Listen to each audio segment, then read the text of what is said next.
Bienvenue à toi. Je poursuis l'exploration du tarot du nouveau départ de Catherine Briggs. Et là, j'en suis évidemment qu'au début, la découverte du livre et du coffret.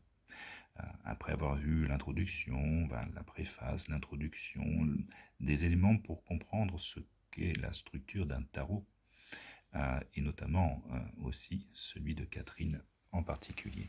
De voir maintenant du coup à comprendre aussi ce qu'il en est des tirages, parce que prendre une carte c'est bien, de se projeter dedans c'est bien, mais de pouvoir creuser à développer un questionnement sous la forme de tirage, c'est toujours intéressant. Et Catherine dit ceci: bien sûr, un bon tirage ne vient pas des cartes, il dépend aussi de la manière dont vous les agencez.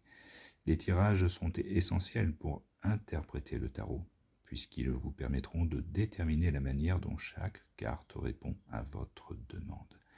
Vous pouvez même faire un tirage de tarot sous forme de rituel en invoquant des guides que vous avez choisis et en utilisant les cartes comme des supports de communication avec eux ou pour acquérir une plus grande connaissance des mystères.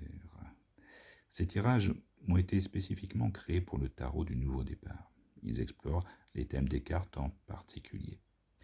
Interpréter le tarot est à la fois un art et une exploration. Cela demande de la pratique, mais également de l'expérience et de la technique.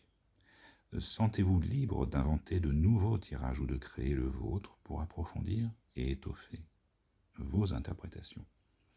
C'est bien aussi en tout cas ici, de te donner des exemples de 4 tirages qui permettent aussi d'explorer justement ce jeu avec ces tirages adaptés à ce tarot.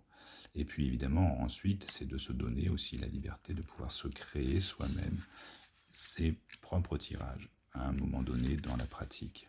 Donc il y a le tirage en 4 cartes, je te l'ai simplement présenté. Il y a aussi Hécate au carrefour, la déesse Hécate. De voir aussi un tirage de vie équilibré, déjà beaucoup plus étoffé. Tu peux voir justement les positionnements et la symbolique des positionnements. Et puis aussi un dernier tirage, franchir le seuil. En tout cas, ça donne déjà matière alléchante à découvrir le jeu d'une façon beaucoup plus articulée que de simplement regarder carte par carte. Et c'est ce à quoi je t'invite prochainement. À bientôt.